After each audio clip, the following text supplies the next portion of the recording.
करवा चौथ व्रत की आप सभी को शुभकामनाएं। संपूर्ण कलश स्थापन के साथ कैसे पूजा की जाती है इस वीडियो में जानेंगे।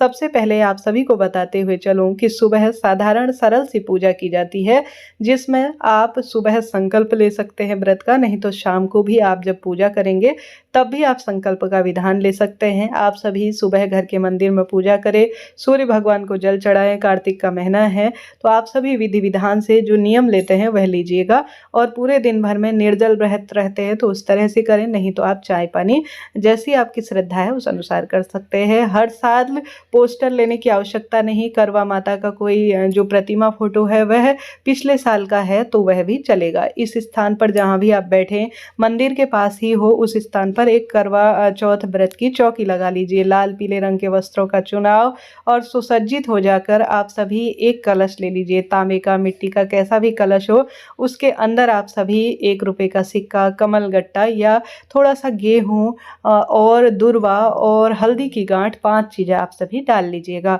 उसके अंदर जल भर लीजिए। इस तरह से गेहूं का या चावल का इस दिन प्रयोग शुभ माना जाता है। गेहूं सबसे अधिक, तो गेहूं का एक पूर्ण पात्र रखकर, आज छोटी सी पूजा है थोड़ी देर की, तो दीपक ऊपर से रख लीजिए। इसे दीप कलश कहा जाता है। ऊपर से आम या अशोक के पत्ते आप रख लीजिएगा। साथ ही चाहे तो अष्टदल कमल बनाए, नहीं तो गेहूं रखकर आप सभी जो है कलश में मौली बांध लीजिए। साथ ही जो है स्वास्तिक बनाकर इसे इस तरह से विराजमान कर लीजिए। हमेशा जो आपकी प्रतिमा फोटो है उसके दाहिनी तरफ ही है होना चाहिए, इस बात का आप ध्यान रखें। अब आप सभी चाहें तो 2 करवे ला सकते हैं। कई लोग सफ़ेद रंग का मिट्टी का भी करवा लाते हैं, आप जानते होंगे। हमारे क्षेत्र में यह तांबे का या स्टील का इस तरह का कुप्पी वाला करवा लिया जाता है। एक ही बार लिया जाता है, इसे कई बार काम में लिया जाता है। हर साल एक करवा नया भरा जाता है। आप चाहें तो दोनों करवे मिट्टी के भी ले सकते हैं, आपकी इच्छा पर यह आधारित है।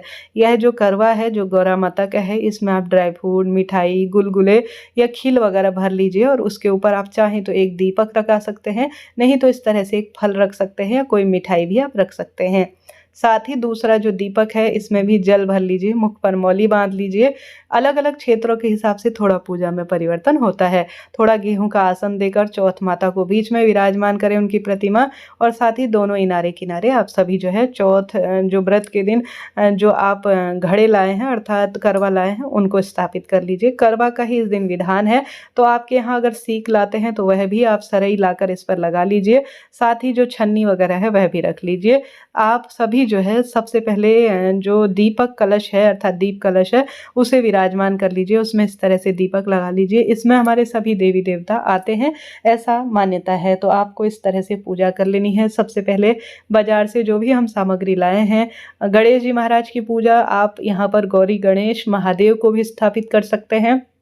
मेरा जो पोस्टर है उसमें गणेश जी भी है, और साथ ही जो महादेव हैं वह भी अंकित हैं, और साथ ही सभी जो इस दिन के देवी देवता है, सूर्य देवता, चंद्र देवता, वह सभी विराजमान है। तो मैं गौरी गणेश अलग से विराजमान नहीं कर रही हूँ। आप चाहें तो गौरी गणेश के यहाँ पर रख सकते हैं, महादेव की भी प्रतिमा रख सकते हैं, इच्छा आपकी है। 2 हो जाते, इस कारण से मैंने एक ही यहाँ पर आप रखा है। इससे पहले जो मैंने वीडियो बनाया है वह बिना कलश स्थापन के बनाया है, उसमें मैंने गणेश जी की से पूजा की जाती है चतुर्थी व्रत के दिन उसका विधान बताया है, कमेंट्स में पिन किया हुआ है, आप देखिएगा जरूर। अब आप सभी को सबसे पहले थोड़ा अपने हाथ में जल लेकर और थोड़ा गेहूं लेकर और एक पुष्प लेकर अपना संकल्प ले लेना होगा, नाम गोत्र बोलकर कि प्रभु आज मैं आपका व्रत उपवास कर रही हूँ, मैंने कर रखा है, मेरे व्रत को सफल बनाए, ऐसी प्रार्थना करते हुए नाम गोत्र बोलकर इसे जमीन पर छोड़ दें।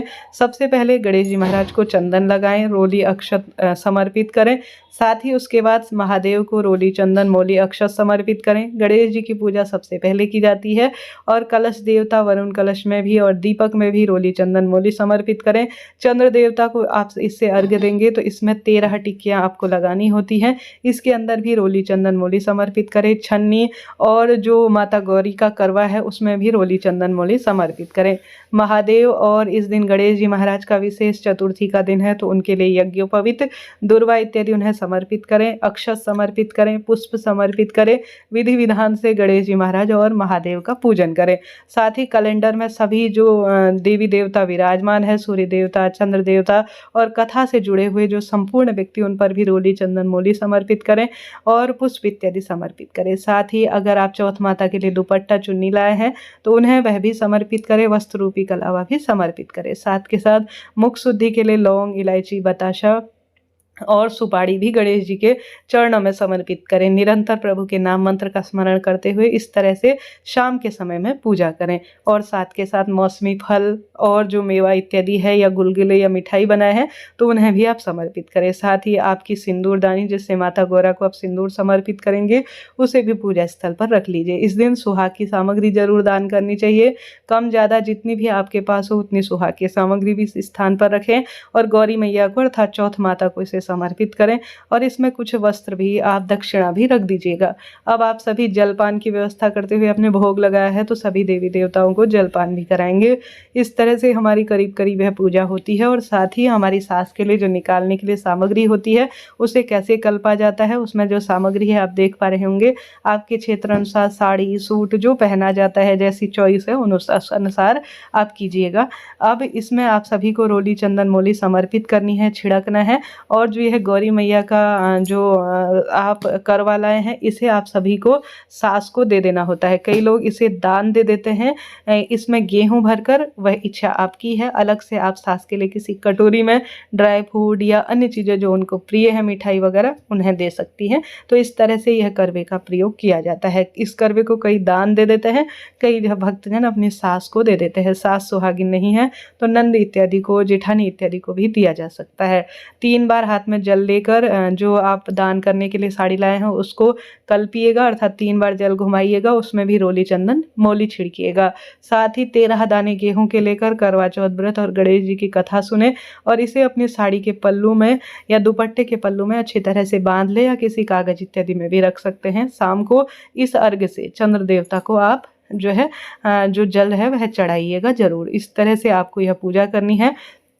अब आप सभी को जो सुहाग कैसे लिया जाता है वह भी बाद में बताऊंगी। उससे पहले इस तरह से अगर आप अकेले हैं तो 7 बार गौरा मैया दे सुहाग, गौरा मैया दे सुहाग, सुहाग दे गौरा मैया, ऐसा कहते हुए एक स्थान से दूसरे स्थान पर इस तरह से जो है करवों को बदलने की है प्रक्रिया होती है। करवे आपस में टकराने न पाए, इस बात का ध्यान रखें।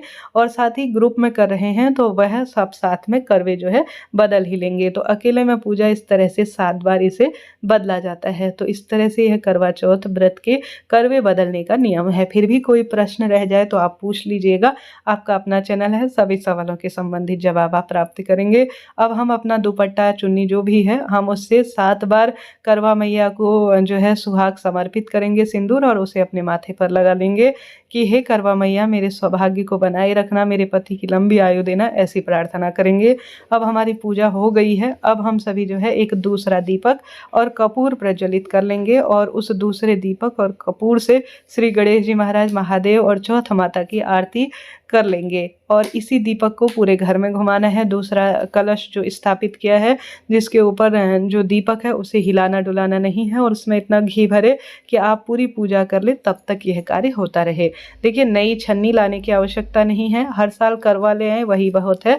सीख वगैरह नई ले आए जिसे सरई कहा जाता है, और पोस्टर वगैरह पुराना भी चल जाता है। इस तरह से यह पूजा है जो हमने परिपूर्ण की है। अब आप सभी शाम को चंद्र देवता जब दिखाई दे तो उन्हें जल समर्पित कर कर अपने पति का पूजन कर कर अपने व्रत को अपने पति के हाथ से खोल लीजिएगा। करवा चौथ व्रत से संबंधित कोई भी प्रश्न है पूछ लीजिएगा। 3 बार अपने हाथ में जल लेकर या इस तरह से कोई भी आपके पास जल का पात्र हो उससे 3 बार जल जो है इसमें घुमाइएगा ताकि जल शीतलीकरण की पूर्ण प्रक्रिया हो जाए।